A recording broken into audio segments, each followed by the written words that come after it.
Hi friends, welcome to my YouTube channel. Friends, ಕೂದಲು ಉದುರುತ್ತಾ ಇದೆಯಾ, ದಟ್ಟವಾಗಿ ಬೆಳೀತಾ ಇಲ್ವಾ? ಅದಕ್ಕೆ ನಾನು ಒಂದು ಹೋಮ್ ರೆಮಿಡೀಸ್ನ ಇವಾಗ ನಾನು ಮಾಡಿ ನಿಮಗೆ ತೋರಿಸ್ತೀನಿ. ಫ್ರೆಂಡ್ಸ್, ಮನೆಯಲ್ಲೇ ಇರುವ ಪದಾರ್ಥಗಳಿಂದ ಹೇರ್ ಪ್ಯಾಕ್ನ ಮನೆಯಲ್ಲೇ ಸುಲಭವಾಗಿ ಮಾಡ್ಕೊಳ್ಬೋದು. ಡ್ಯಾಂಡ್ರಫು ಕೂಡ ಕಮ್ಮಿ ಆಗುತ್ತೆ, ಮತ್ತು ಕೂದಲು ಉದುರೋದು ಕಮ್ಮಿ ಆಗೋದು, ಮತ್ತು ಉದ್ದವಾಗಿ ದಟ್ಟವಾಗಿ ಬೆಳಿಲಿಕ್ಕೆ ಸಾಧ್ಯವಾಗುತ್ತೆ. ಅದೇನೇನು ಇವಾಗ ಇಂಗ್ರೀಡಿಯೆಂಟ್ಸ್ ಹಾಕಬೇಕಪ್ಪ ಅಂತ ಹೇಳಿದ್ರೆ, ದಾಸವಾಳದ ಹೂ ಸಿಕ್ಕಿದ್ರಂತೂ ತುಂಬಾ ಚೆನ್ನಾಗಿರುತ್ತೆ. ಹೇರೆಲ್ಲ ಸೈನಿಂಗ್ ಕೂಡ ಬರುತ್ತೆ, ಸಿಲ್ಕ್ ಆ್ಯಂಡ್ ಸ್ಮೂತಿ ಆಗಿರುತ್ತೆ. ನೀವು ದಾಸವಾಳದ ಹೂವು ಮತ್ತು ಎಲೆಗಳಿದ್ರೆ ಎಲೆ ತಗೊಳ್ಳಿ, ಮತ್ತು ಬಿಳಿ ದಾಸವಾಳ ಇದ್ರಂತೂ ತುಂಬಾ ಅದ್ಭುತ, ಎಲ್ಲ ಕಮ್ಮಿ ಆಗುತ್ತೆ. ಇವಾಗ ಅದಕ್ಕೆ ಏನೇನು ಇಂಗ್ರೀಡಿಯೆಂಟ್ಸ್ ಬೇಕು ಅಂತ ಇವಾಗ ತೋರಿಸ್ತಾ ಬರ್ತೀನಿ, ನೋಡ್ಕೊಂಡು ಬರೋಣವಾ, ಬನ್ನಿ. ವೇಗವಾಗಿ ಬೆಳಿಲಿಕ್ಕೆ ಫಸ್ಟು ಒಂದು 3 ಸ್ಪೂನು ಮೆಂತ್ಯದ ಕಾಳು ತೊಗೋಬೇಕು. ಅದನ್ನು ತೊಗೊಂಡು ನೈಟು ಒಂದು ಬೌಲ್ಗೆ ಹಾಕಿ ಚೆನ್ನಾಗಿ ಒಂದು 3 ಸಲ ವಾಶ್ ಮಾಡಿ ಅದನ್ನು ನೆನೆಸಕ್ಕಿಡಬೇಕು. ಮೆಂತ್ಯನ ನೆನೆಸ್ಕೊಂಡಿರ್ತೀವಲ್ವ, ಆ ನೀರನ್ನು ಹೊರಗಡೆ ಚೆಲ್ಲಕ್ಕೆ ಹೋಗಬೇಡಿ. ನಾವು ರುಬ್ಬಬೇಕಾದ್ರೆ ಸ್ವಲ್ಪ ಸ್ವಲ್ಪ ಸೇರಿಸ್ಕೊಂಡು ರುಬ್ಕೊಂಡ್ರೆ ತುಂಬಾ ಒಳ್ಳೆಯದು. ಯಾಕಂದರೆ ಅದು ಮೆಂತ್ಯ ನೆನೆಸಿರೋ ನೀರಲ್ಲಿ ನೈಟಲ್ಲಿ ನೆನೆಸಿದ್ವಲ್ಲ, ಮೆಂತ್ಯ ಮಿಕ್ಸಿ ಜಾರಿಗೆ ಹಾಕೋಬೇಕು. ಮತ್ತು ದಾಸವಾಳದ ಹೂವು ಎಲೆನ ಹಾಗೆ ಡೈರೆಕ್ಟಾಗಿ ಮಿಕ್ಸಿ ಜಾರ್ಗೆ ಹಾಕಬಾರ್ದು, ಸ್ವಲ್ಪ ವಾಶ್ ಮಾಡಿ ಅದನ್ನು ಮಿಕ್ಸಿ ಜಾರ್ಗೆ ಹಾಕೋಬೇಕು. ನಾವು ಮೆಂತ್ಯ ಮತ್ತು ದಾಸವಾಳದಿಂದ ದಟ್ಟವಾಗಿ, ಉದ್ದವಾಗಿ, ಸಿಲ್ಕಿಯಾಗಿ, ಶೈನಿಂಗಾಗಿ ಬರುತ್ತೆ. ನೀವು ಪ್ರತಿಯೊಬ್ಬರು ನೋಡ್ಬೋದು. ಈ ದಾಸವಾಳದಂತೂ ಹಿಂದಿನ ಕಾಲದಿಂದ ಬಂದಿರೋ ರೆಮಿಡಿ ಇದು. ತುಂಬಾ ಚೆನ್ನಾಗಿರುತ್ತೆ, ಸೈನಿಂಗ್ ಕೂಡ ಇರುತ್ತೆ, ಸಿಲ್ಕಿಯಾಗಿ. ನಾವು ಪಾರ್ಲರ್ಗೆ ಹೋಗ್ಬಿಟ್ಟು ಸೈನಿಂಗ್ ಸಿಲ್ಕಿ ಮಾಡಿಸ್ಕೊಳ್ಳೋ ಬದಲು ನಾವು ಓನಾಗಿ ಹೋಮ್ ರೆಮಿಡಿ ಮಾಡ್ಕೊಳ್ಳೋದ್ರಿಂದ ತುಂಬ ಸುಲಭವಾಗಿ ಮನೇಲಿರೋ ವಸ್ತುಗಳನ್ನೇ ನಾವು ತೊಗೊಂಡು ಮಾಡ್ಕೋಬೋದು. ಮೆಂತ್ಯ ಮತ್ತು ದಾಸವಾಳದ ಹೂವು ಎಲೆಗಳನ್ನ ಇವಾಗ ಮಿಕ್ಸಿಯಲ್ಲಿ ಹಾಕಿ ರುಬ್ಕೊಳ್ಳೋಣ.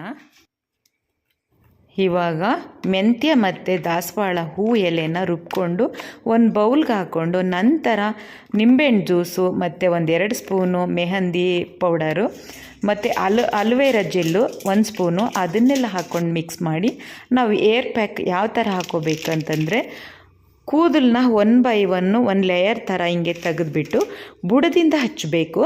ನೀಟಾಗಿ ಬುಡದಿಂದ ಹಚ್ಚಿದ್ರೆ ನಮಗೆ ಹೇರು ಗ್ರೋತ್ ಆಗ್ತಾ ಬರುತ್ತೆ. ಮೇಲೆ ಹಚ್ಕೋಬಾರ್ದು, ಬರೀ ಹೇರ್ಗಾಗುತ್ತೆ. ಬುಡದಿಂದ ಹಾಕಿದ್ರೆ ಅದ್ರ ರಸ ಎಲ್ಲ ಒಳಗಡೆ ಹೋಗಿ ಟೈಟ್ ಆಗುತ್ತೆ.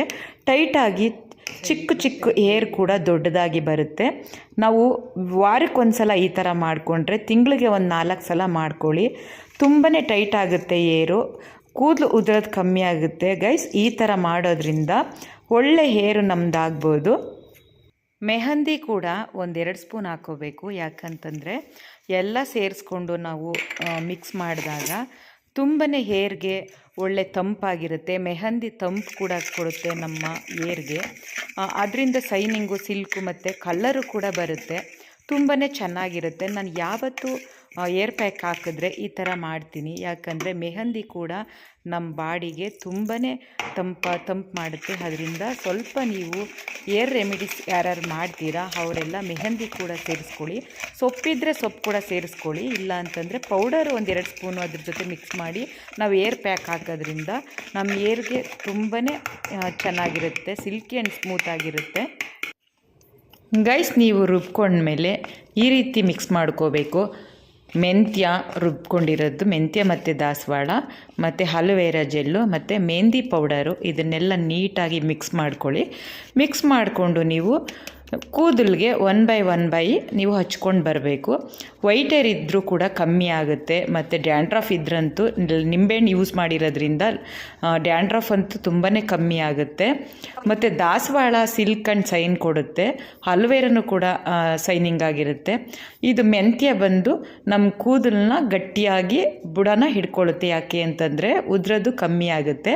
ನೀವು ಗೈಸ್ ಈ ಥರ ಮಾಡ್ಕೋಬೋದು. ನೋಡಿ ನಾನು ಯಾವ ಥರ ಹಚ್ತಾ ಇದ್ದೀನಿ ಅಂತ, ಆ ಥರ ಕೂಡ ಹಚ್ಕೊಳ್ಳಿ. ಗೈಸ್, ಹಚ್ಬೇಕಾದ್ರೆ ನೀಟಾಗಿ ಒಂದೊಂದು ಏರ್ನು ಸಹ ತೆಗೆದು ಓಪನ್ ಮಾಡಿ ನೀಟಾಗಿ ಹಚ್ಕೋಬೇಕು. ಬುಡಕ್ಕೆಲ್ಲ ನೀಟಾಗಿ ಹಚ್ಕೊಂಡು ಮೇಲೆಲ್ಲ ನೀಟಾಗಿ ಹಾಕ್ಬಿಟ್ಟು ಕೂದಲನ್ನೆಲ್ಲ ಸುತ್ತ ರೌಂಡ್ ಸುತ್ತಬಿಟ್ಟು ಒಂದು ಗಂಟು ಹಾಕ್ಬಿಟ್ಟು ಮೇಲೆ ಒಂದು ಕ್ಲಿಪ್ ಹಾಕ್ಬಿಟ್ಟು ಹಾಗೆ ಬಿಟ್ಬಿಡಿ.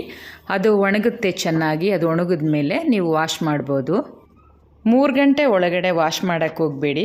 3 ಗಂಟೆ ಆದಮೇಲೆ ವಾಶ್ ಮಾಡಿ. ಯಾಕಂತಂದರೆ ಅದರ ರಸ ಎಲ್ಲ ನಮ್ಮ ಬುಡಕ್ಕೆಲ್ಲ ಹೋಗಿ ಅದು ಟೈಟ್ ಆಗಬೇಕು ಸ್ವಲ್ಪ. ಆವಾಗ ನಮ್ಮದು ಏರ್ ಲಾಸ್ ಆಗೋದು ಕಮ್ಮಿ ಆಗುತ್ತೆ. ಇಲ್ಲ ಅಂತಂದರೆ ಒಬ್ಬೊಬ್ಬರಿಗೆ ನೋಡಿ ಕಿತ್ತು ಬರುತ್ತೆ.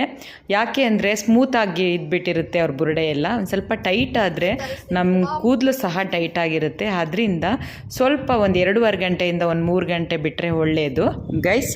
ಈ ರೀತಿ ಬಿಡಬೇಕು. ಯಾಕಂತಂದರೆ ನಮ್ಗೆ ವರ್ಕ್ ಆಗಬೇಕಲ್ವ, ಅದಕ್ಕೋಸ್ಕರ.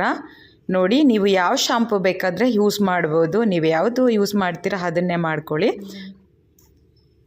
ಗೈಸ್. ನೋಡಿ, ಸಿಲ್ಕಿಯಾಗಿ ದಟ್ಟವಾಗಿ ಸ್ಮೂತಾಗಿ ಬಂದಿದೆ. ಎಷ್ಟು ಚೆನ್ನಾಗಿದೆ ಅಂತ. ಬ್ಲ್ಯಾಕು ಕೂಡ ಆಗಿದೆ ಏರ್ ಬಂದು.